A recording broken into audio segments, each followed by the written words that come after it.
Is there one last dance for Aaron Rodgers and Davante Adams? Can they win the Super Bowl realistically on this one last dance?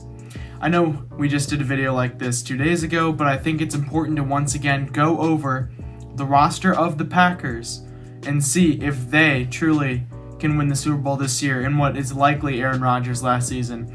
Hi, my name is Philip from PR Moves, and today we're going to be breaking down the differences between the Packers rosters of 2019 and 2020 compared to the Packers roster this upcoming season, and see why maybe this roster is better equipped to make a deep playoff run than the Packers rosters of 2019 and 2020.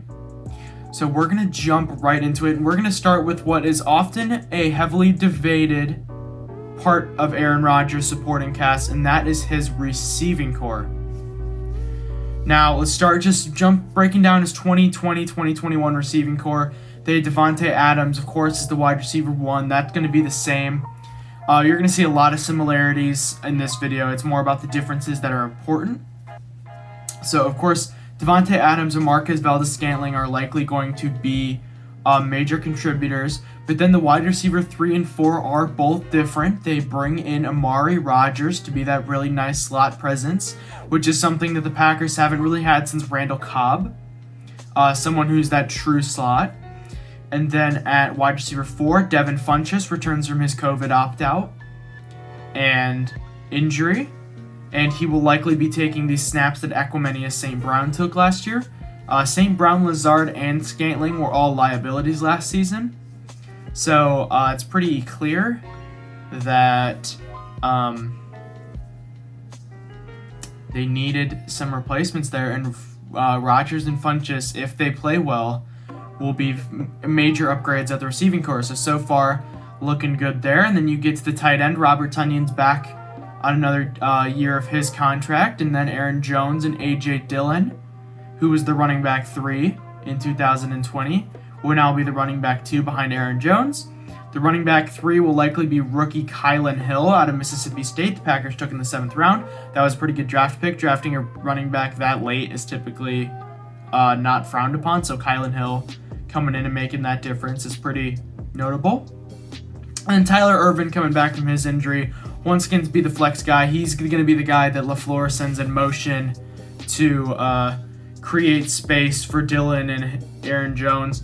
Not really the most important guy to note, but if he had left, then it would have likely had been the slot Amari Rodgers or someone like Kylan Hill making those moves, and Irvin could honestly be a receiver on this team. So that's the receiving depth. Overall, I would say it's an improvement just because Kylan Hill and Jamal Williams isn't going to be too far of a difference. And I would say Funchess and Rodgers are going to be upgrades over Lazard and Equanimeous St. Brown. And it's the last season of Davante Adams, so it's good to establish those newer guys on the team. And we jump over to the offensive line. We're going to go through this really quick, but let's just quickly talk about Josh Myers, really the only new starter. And Packers fans, if I'm really wrong about something, let me know. But looking at your last year, these are all the guys that played the most games last year. So I know Rick Wagner was technically your starting right tackle. He only played like 3 or 4 games. So Billy Turner was by far your starting right tackle. He'll be back. Same with Lucas Patrick, who was solid. But you lose your all-pro center, Corey Linsley, who is your second-best run defender and your second-best pass defender. And that's just going to make guys like Elgin Jenkins and Lucas Patrick step up. Now, Elgin Jenkins is one of the best interior offensive linemen in the league. That's not going to be that big of a deal. But the fact is, it's just going to have a little bit more pressure on him, especially Patrick and Turner, and the rookie Josh Myers, who I didn't have very highly thought of. I gave him a D+ on the post-draft review. I don't think Josh Myers is very good, but I think he'll probably be good eventually just because Packers are very good at developing offensive linemen. I think if they had picked someone like Creed Humphrey or Trey Smith, though, would have looked a lot better than Josh Myers. He was really just known for being the center at Ohio State. Just ask for Sean Gary how he bullied him. But then that moves us on. Not much difference on the offensive line. It is worse because of Corey Linsley's departure, but then that just brings us over to the front seven depth. And that starts with, there's only one change. And that is the release of Christian Kirksey, who they signed to a 2-year deal last year, and it'll be Kamal Martin, who was a draft pick last year, stepping up alongside fellow draft pick Chris Barnes.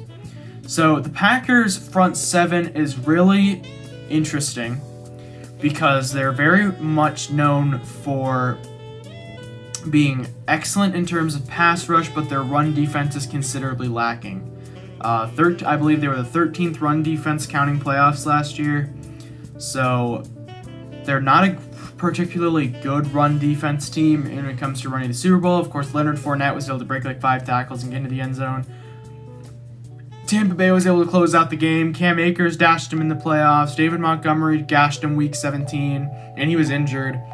So they don't have a super strong run defense, and losing, I don't think Kirksey's that big of a loss, but you didn't really do anything to address it, and it's kind of neutral. I think Rashawn Gary, who I have listed as depth, he's technically a right outside linebacker, drafted in 2019. I think he'll take a lot of Preston Smith's snaps, but I don't really think that makes the offensive line worse or better. So that I'm not really going to say they're worse or better. They're pretty much the same, and that moves us on here to the secondary, led by Jair Alexander, who he also needs an extension. I believe he has 2 years left on his deal. Yeah. He's going into his 4th season, and then he'll have his 5th-year option. So he's there. Kevin King, brought back on a 1-year extension, will likely be the corner 2. He was also the corner 2 in 2020. Chandon Sullivan will likely be pushed to a corner 4 nickel dynamic type of player. He might move back and play some safety. He's really a dynamic defensive back. He's very much positionless, but he was listed as their corner 3 last season. And then Josh Jackson's the reserve guy. He had a lot of penalties. He wasn't very good when Kevin King was injured. They lost that Tampa Bay game because Jackson was targeted like 14 times and he gave up like 138 yards himself. So Jackson's not very good. And then you get to safeties. Amos and Savage return, and Will Redmond returns. Will Redmond's just a nobody. He's really not good, and that's part of the reason the secondary, if Amos or Savage gets hurt, is kind of going to be lacking. They don't really have that dynamic third safety. Like, even though Deshaun Gibson and Eddie Jackson's not as good of a duo as Savage and Amos, when Gibson or Jackson get hurt, Deion Bush steps up in their spot, and he's a dynamic safety that can come in and play in their stead. The Packers don't really have that. Redmond isn't he's like a 62 overall type player, like that sort of Madden depth player that you kind of keep on your practice squad. So overall, those are the 4 major position groups to really talk about on this Packers team, sort of broken down. And you can see there's not much change between 2020 and 2021. So should the Packers, with technically an improved secondary and an improved wide receiver core, are they considerably more Super Bowl contenders? Are they going to win the Super Bowl on this last dance with Aaron Rodgers? And the answer to that is probably not. As much as Packers fans will probably push that they can, and they absolutely can, I don't think it. Joe Barry, their new defensive coordinator, isn't very good. Their offensive line is going to have to adjust, and it'll likely be worse at running the football. Just trends show that when you lose your all-pro center, things don't really improve on your offensive line. They'll probably be fine. They'll probably just reduce to like the average. It's whatever. The receiving is definitely going to be better. Rodgers, if he plays, is going to be another MVP type season. Their front seven still isn't very strong against the run. That weakness still is there.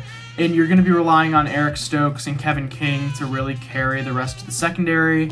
And I don't know how much Packers fans are... I mean, Eric Stokes could easily step in and be considerably good. But again, Kevin King consistently gets injured. And then even when he isn't injured, he's just kind of an average quarter. So I think the Packers, I said in the NFC North video, the Packers, Aaron Rodgers is probably going to come back, and they're probably going to have a 12-5 or 13 or 4, 12 to 14 wins again. So they're probably going to win the NFC North, which is really all Mark Murphy cares about, and we will probably see the Packers lose another heartbreaking playoff game, and Devontae will go, Aaron Rodgers will go, and a new era of Packers football will begin. So they're easily able to win the Super Bowl. Will they win it, though? Probably not.